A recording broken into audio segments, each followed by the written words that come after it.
Olá, seja muito bem-vindo a mais uma aula de Biologia. Eu sou a professora Andressa Primavera.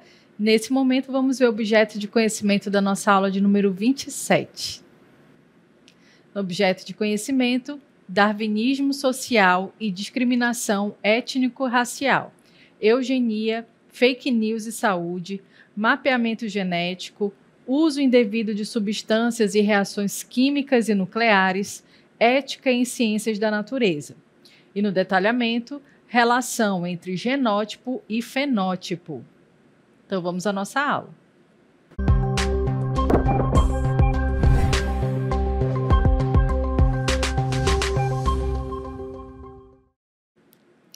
Muito bem, a gente vai iniciar a nossa aula com uma pergunta, olha só. É possível que dois gêmeos idênticos se tornem diferentes? Bom, essa é uma pergunta que talvez algumas pessoas já tenham feito em algum momento da sua vida, né? E só para você relembrar, os gêmeos que são idênticos, eles são originados de um mesmo óvulo, de um mesmo espermatozoide, que se dividiram em dois embriões e por isso eles são idênticos. E além da aparência, eles também possuem o mesmo material genético, ou seja, o mesmo DNA. Então, eles carregam os mesmos genes que foram herdados dos pais, dos avós. E aí a gente se pergunta, né? Será que ao longo da vida esses gêmeos eles vão ser diferentes? Alguma coisa vai se diferenciar, né? Bom, é isso que a gente vai conseguir entender ao longo da nossa aula. Mas antes da gente aprofundar esse conhecimento, nós precisamos entender alguns termos que são bem importantes para a genética, tá bom? Para o estudo da genética, que é o estudo dos genes. Bom, alguns termos da genética, eles são extremamente importantes, né, para a gente poder compreender aquilo que nós vamos estudar. Então, fique atento a todas as palavrinhas difíceis que você encontrar durante a aula. Você pode, inclusive, anotar, né, para poder ter essa informação ali mais adiante. Bom, entre esses conceitos que são importantes, a gente tem aí o conceito de genótipo e fenótipo, certo? Bom, esses termos eles foram criados em 1909, ou seja, no início do século XX, por um pesquisador chamado Johansen. Ele representa aí, né, esses termos representam características genéticas, representam aí características físicas, morfológicas, comportamentais também de um indivíduo, de um organismo, tá? Isso não vale a pena apenas para os seres humanos, mas também para outros seres vivos, como plantas, animais, micro-organismos. Então, a gente vai compreender que genótipo e fenótipo são termos importantes aí para nós compreendermos esse estudo da genética. Então, vamos começar aí a avançar nesse assunto.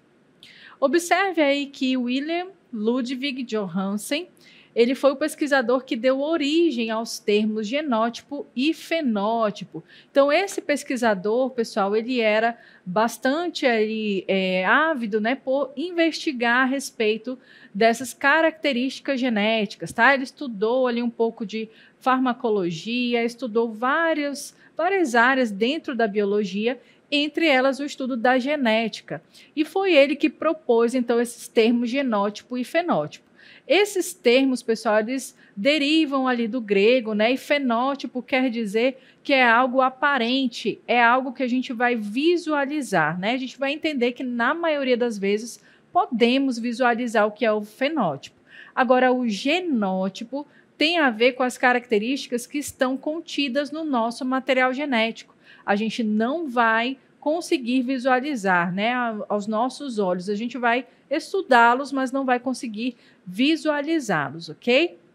Bom, e aí o que seria então esse genótipo, esse fenótipo, né? A gente vai entender aí esses termos.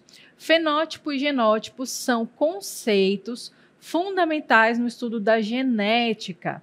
O fenótipo representa as características físicas, como, por exemplo, cor dos olhos, altura, tipo sanguíneo. Já o genótipo se relaciona aos genes, ou seja, ao código genético recebido dos pais. Observe aí que no fenótipo nós temos as características, tá? E aí podem ser a cor dos olhos, a altura de uma pessoa, o tipo sanguíneo. Nossa, professora, mas eu não sei o tipo sanguíneo só de olhar para alguém. Então, essa é justamente uma característica que ela não está tão evidente, mas ela pode sim ser verificada, tá? Por exemplo, para eu saber qual é o meu tipo sanguíneo, basta eu fazer um teste rápido. Existe esse tipo de teste, né? Em hospitais, em UBSs, em que eles vão colocar reagentes químicos e a partir disso eles irão saber se meu tipo sanguíneo é A, é B, é AB ou é O, tá certo? Então, isso também pode ser verificado e é considerado fenótipo. Bom, já o genótipo, ele se relaciona, como nós vimos aí, ao nossos genes, ao código genético que nós recebemos dos nossos pais a partir do momento, né, que houve ali a fecundação. Então, o pai mandou parte do seu material genético, uma cópia do seu material genético, através do espermatozoide, e a mãe também mandou uma cópia do seu material genético através do óvulo. E essas duas células, ao se unirem, formaram então o zigoto, que vai dar origem ao embrião, né, ao bebezinho que vai ser formado ali a partir dessa célula, ok? Bom, para a gente continuar a entender esses termos, a gente precisa também entender um conceito muito importante dentro do estudo da genética, dentro do estudo da biologia, que é o dogma central da biologia. Como assim, né, dogma central? Quer dizer que tudo gira em torno, né, quando se diz a respeito aí do estudo da genética, do DNA, tudo gira em torno desse conceito. E eu trouxe esse conceito aí para a gente entender melhor, certo? Bom, todos nós sabemos que existe o DNA, que é aquela molécula, né, com dupla fita, dupla hélice, que guarda as nossas informações genéticas. Mas para você expressar essa informação genética, é necessário aí haver todo um processo. E aí, como é que vai acontecer? Primeiro, toda a informação que está contida aqui no DNA, ela precisa ser transcrita. Por isso, a gente tem aqui o processo de transcrição. E quem vai transcrever, né, ou seja, quem vai receber essa informação depois da transcrição é o RNA.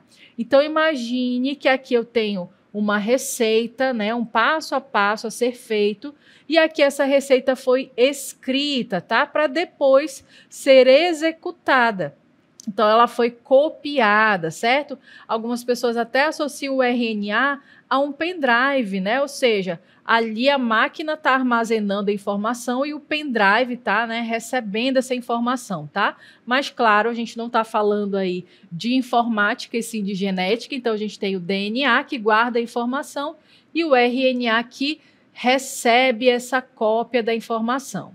Bom, essa informação, pessoal, precisa ser traduzida. E aí vem, né, esse processo de tradução. Mas como que ela vai ser traduzida? Será traduzida na forma de uma proteína. Então, você só vai conseguir ter uma característica, tá? Expressar uma característica após, né, todo esse processo e se você tiver a expressão da proteína. Muitas vezes a gente tem aí, né, nós temos ou carregamos genes dos nossos antepassados, certo? Então, você carrega genes que vieram dos seus avós, dos seus bisavós e assim por diante, dos seus pais, mas nem sempre você vai expressar essas características, porque existem mecanismos ali que vão atuar, né, durante essa expressão gênica, e por isso que a gente não expressa todas as características que vêm de informação no nosso DNA. Então, é preciso passar por todo esse processo, né, que o DNA fez ali, que a gente acabou de ver pelo processo de transcrição, depois tradução e a expressão deles através de uma proteína. Então, existe um exemplo muito claro que é, por exemplo, a melanina, que é a proteína que dá pigmentação para a nossa pele. Algumas pessoas vão expressar essa proteína com um pouco mais de intensidade, por isso terão a pele, né, um pouco mais escura. Outras com menos intensidade terão a pele mais clara. E existem aquelas pessoas que não receberam esse gene, portanto, não vão produzir essa proteína chamada melanina, e por isso elas não vão ter a pele pigmentada, nem mesmo os cabelos, os olhos, né, serão ali sem essa pigmentação. E a gente conhece essa condição como albinismo, certo? Então, isso é só um exemplo aí para a gente poder entender esse mecanismo que acabamos de ver. E para a gente continuar, a gente vai observar aí novamente o nosso DNA para entender o que é genótipo. Então, esse genótipo ele pode ser definido como a constituição genética de um indivíduo, ou seja, o conjunto de genes recebidos do pai e da mãe. São esses genes, juntamente às influências do meio, que determinarão o fenótipo de um ser. Então, observe aí que o genótipo, pessoal, ele está relacionado, certo? Temos aí o genótipo, ele está relacionado com o conjunto de genes. E aonde a gente pode encontrar esses genes? Bom, esses genes eles vão estar contidos aqui, olha, no nosso DNA, ok? Então, cada uma dessas partes que vocês estão vendo aqui, olha, a gente percebe que temos aí a fita completa, né? Aqui está mostrando para a gente como que o DNA ele se duplica, tá?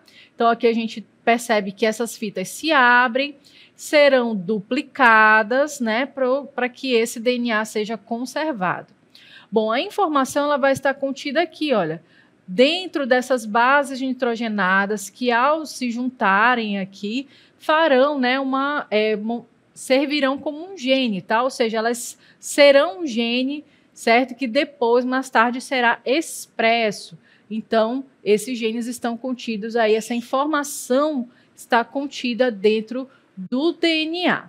Bom, mas a gente observa, né? Não tem como a gente visualizar esse DNA aqui na nossa sala de aula, né? A olho nu, não tem como a gente saber. Então, por isso que a gente faz representações, tá? Então, como que a gente vai estudar esses genes se a gente não pode manipulá-los, né, em sala de aula? A gente vai nomeá-los com as letras do alfabeto para poder facilitar a nossa vida, tá? Então, para estudar os genes ou ainda os alelos, que é cada unidade de um gene, geralmente usamos as letras. Então, por isso que você vai ouvir bastante nas nossas aulas de genética falar Azinho, Azão, Bezinho, Bezão e etc.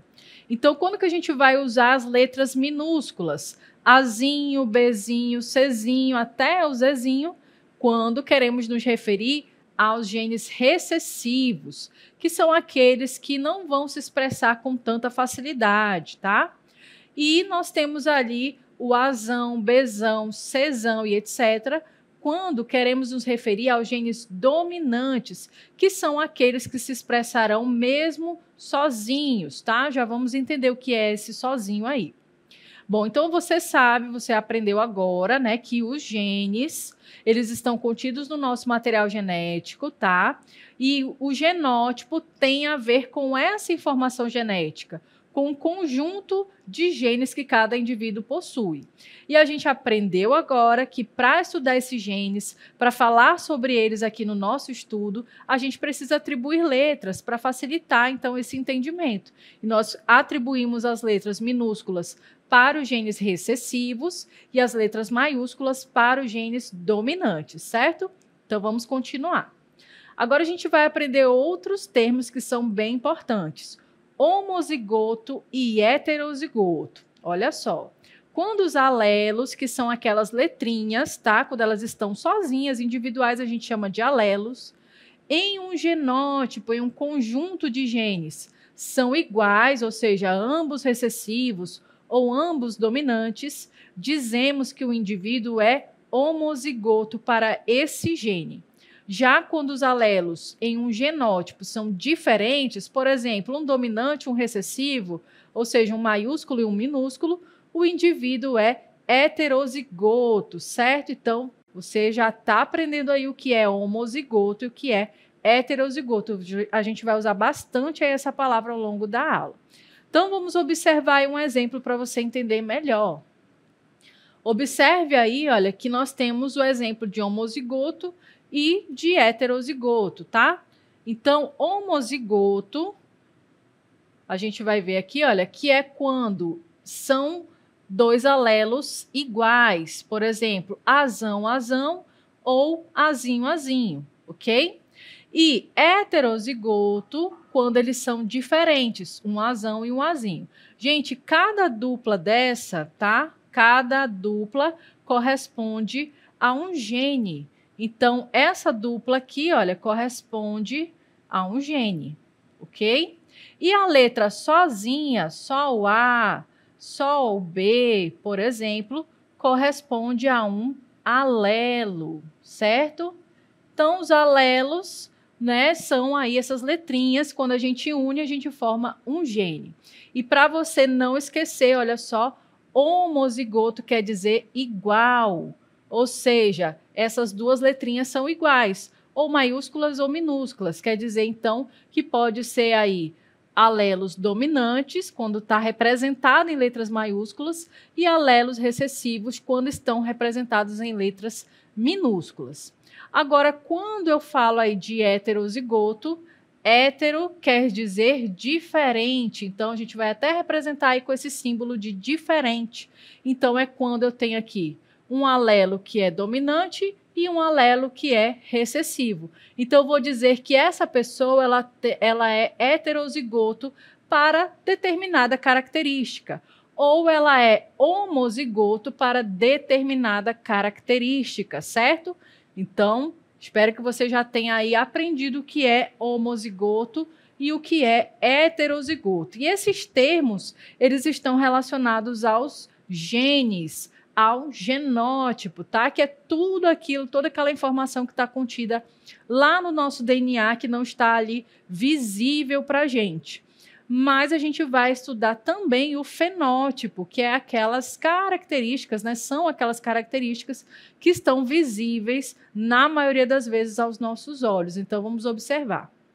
O fenótipo, né, nós estamos falando dele. Quando observamos o fenótipo, estamos falando das características morfológicas, fisiológicas e até mesmo comportamentais de um indivíduo. Então, imagine aí que a nossa morfologia, ou seja, a forma como é um indivíduo, a fisiologia, como funcionam os órgãos, né, como funcionam os sistemas, e até mesmo o comportamento, né, vai ser chamado aí de fenótipo.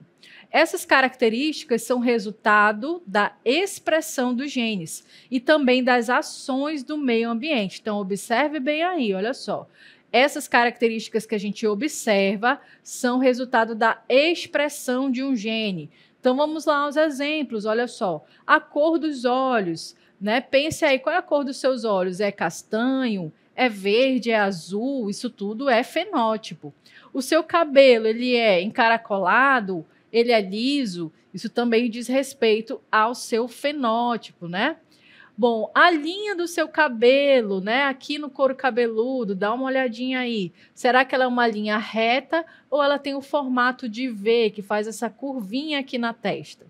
E a nossa orelha, né? A sua orelha, ela é com ou sem o lóbulo? Então, se você observar, existem pessoas que têm o lóbulo da orelha bem destacados e outros vai ser assim grudadinhos na pele do rosto. Então, também são características observáveis que a gente chama de fenótipo. Temos ainda outros exemplos de fenótipo para a gente associar, inclusive, aqueles nomes que a gente aprendeu: dominante, recessivo.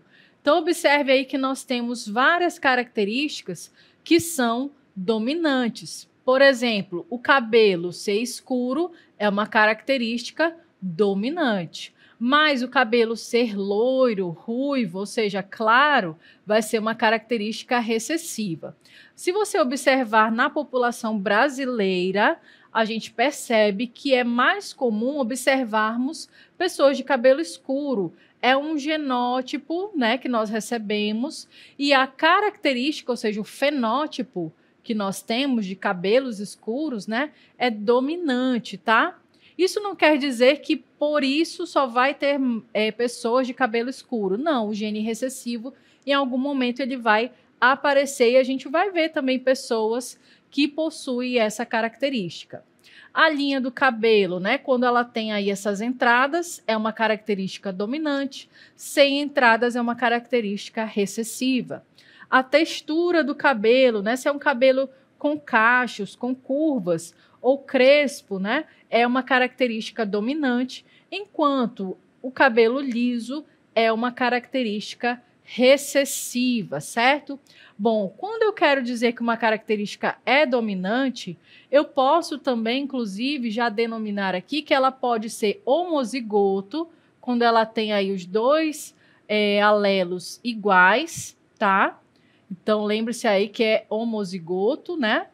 Ou ela pode ser heterozigoto, quando ela tem dois alelos diferentes. Aí a gente vai ter aqui, né, uma pessoa que tem alelos diferentes. Mas pelo fato de ela possuir pelo menos um alelo dominante, então ela já vai expressar essa característica. Para a pessoa que tem genes recessivos, ela só vai expressar essa característica se ela tiver os dois alelos recessivos juntos, tá? E aí, para isso, ela vai precisar ser homozigota para essa característica, ou seja, carregar esses dois alelos iguais. Então, todas as pessoas que têm características recessivas quer dizer que elas têm dois alelos recessivos. Aquelas que são dominantes, que possuem características dominantes, elas podem carregar alelos iguais, ou seja, ser homozigoto para essa característica, ou carregar alelos diferentes e ser heterozigoto para essa característica. Contanto que ela tenha pelo menos um alelo dominante, ela já vai expressar essas características aqui que são dominantes. Entendido? Mais uma característica aí para você observar. Outro exemplo aí de fenótipo, a capacidade de dobrar a língua. Você consegue? Faz aí o teste. Consegue dobrar a língua? Então quer dizer que você possui o gene para essa característica. Quem não consegue, não é uma falta de habilidade, tá, gente? Não é uma falta de treinamento, não é um superpoder especial, você apenas não tem esse gene para essa característica, né? E aí a gente observa duas pessoas que podem ou não ter essa capacidade. Eu tenho certeza que está todo mundo aí dobrando a língua agora. Bom, a gente vai ver mais um exemplo para saber aí, entender um pouco mais sobre genótipo, sobre fenótipo. Bom, essas características que nós observamos, né, ou seja, fenotípicas, como dito anteriormente, elas dependem das ações ambientais. Então, vamos observar aí, olha, que nós temos o genótipo, que já sabemos que tem a ver com os genes contidos no nosso material genético, no nosso DNA. E nós temos ainda o fenótipo, que é as características observáveis, né? Cor, textura do cabelo, cor da pele, etc. Mas percebem aqui que tem o ambiente no meio, né, entre eles? Porque o ambiente, pessoal, ele vai influenciar o genótipo. Ele não vai mudar o genótipo, tá? Mas ele vai influenciar no fenótipo. Ou seja, uma pessoa, por exemplo, que tem a pele clara, e ela vai se expor ao sol, o que vai acontecer? Essa pele vai ficar bronzeada. Ou uma pessoa que tem o cabelo cacheado e quer mudar o visual, o que ela vai fazer? Uma chapinha, uma escova. Alterou o DNA dela? Não, alterou o fenótipo, alterou ali momentaneamente esse fenótipo, certo?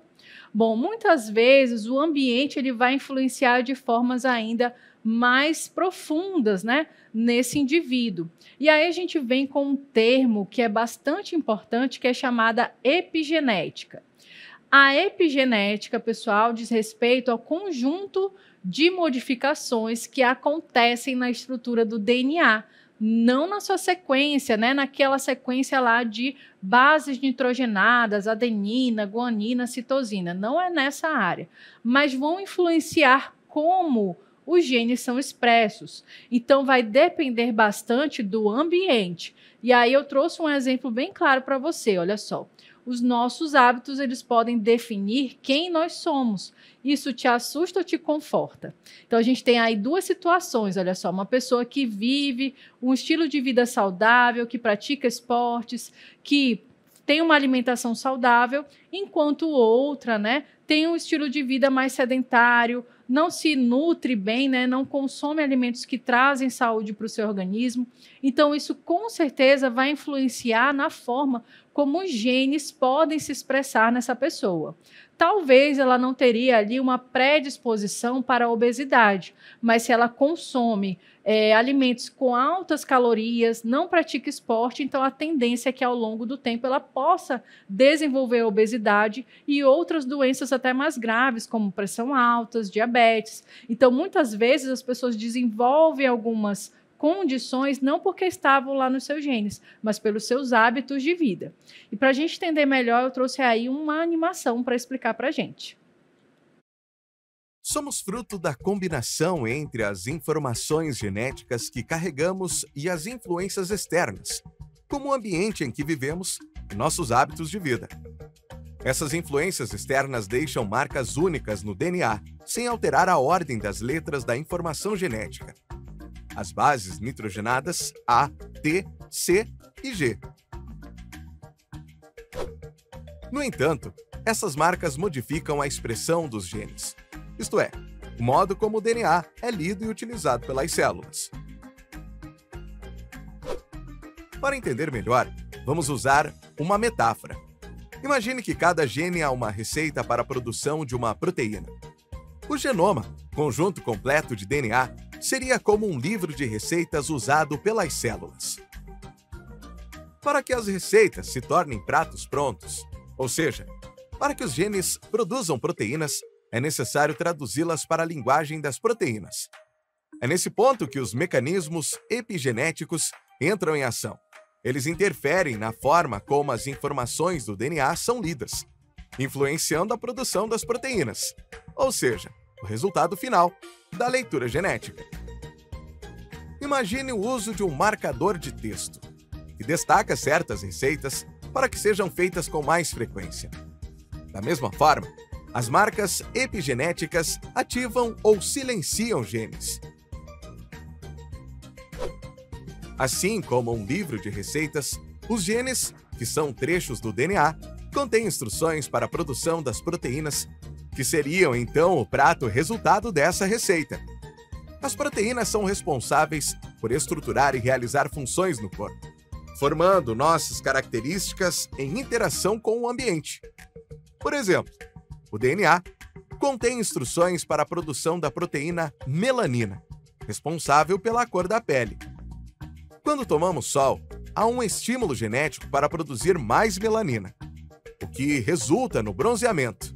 Assim, a exposição ao ambiente aumenta a expressão de certos genes. Mas cuidado! No caso da radiação solar excessiva e sem proteção, os raios ultravioleta podem promover alterações no gene responsável por suprimir os tumores e aumentar as chances de desenvolver câncer de pele. A epigenética é o estudo das alterações na expressão dos genes que não envolvem mudanças na sequência do DNA. Isso nos ajuda a entender como o ambiente e os hábitos de vida influenciam nossa biologia de forma profunda e muitas vezes hereditária.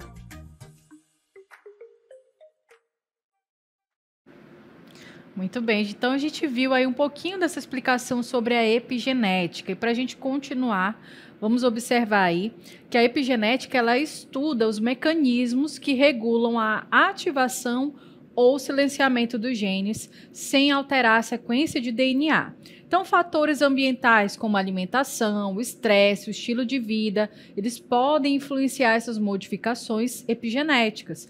Essas alterações podem ser herdadas, certo? Passadas de uma geração para outra, afetando não apenas o indivíduo, mas também as gerações futuras. E aí os marcadores epigenéticos, eles vão alterar o funcionamento dos genes e, por consequência, o fenótipo, tá?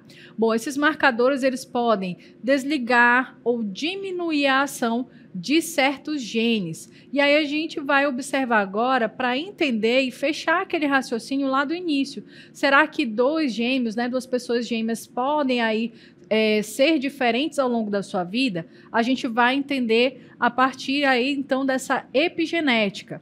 O genoma, pessoal, é aquilo que armazena, né, toda a nossa informação genética, o nosso conjunto de genes. E ele vai estar ali, né, no material genético, no nosso DNA, em cada uma das nossas células. Ele é estável na grande maioria das vezes, ele vai ser herdável, ou seja, transmitido de uma geração para outra, e vai ser igual em todas as células. Então, todas as nossas células vão ter aquela mesma informação que está lá no nosso DNA. Mas o epigenoma, que são essas marcas epigenéticas que foram provocadas pelo ambiente, pela exposição a algum tipo de substâncias, pelo estilo de vida da pessoa, né? Ele pode ser reversível, tá? Ou seja, assim como a gente viu que esse epigenoma pode ativar genes, ele também pode desativar. Ele pode ser herdável, ou seja, transferido de uma geração para outra, e ele vai estar em diferentes células. Cada célula dessa, por exemplo, a célula muscular, a célula neuronal, ou seja, os neurônios, eles vão ter aquela informação, mas de repente eles podem ali naquela informação receber algumas marcas, tá? E aí o que a gente vai ter? Como se fosse ali um marcador de texto marcando aquela informação naquelas células, tá? Então vão estar destacadas essas informações. Então, para concluir, né, a gente pode então afirmar que mesmo pessoas que possuem o mesmo DNA, o mesmo material genético, como gêmeos idênticos, eles podem, sim, ao longo da sua vida, expressar características diferentes de acordo com o ambiente ao qual eles foram expostos e com seus hábitos de vida também. Então, espero que você tenha compreendido e até uma próxima.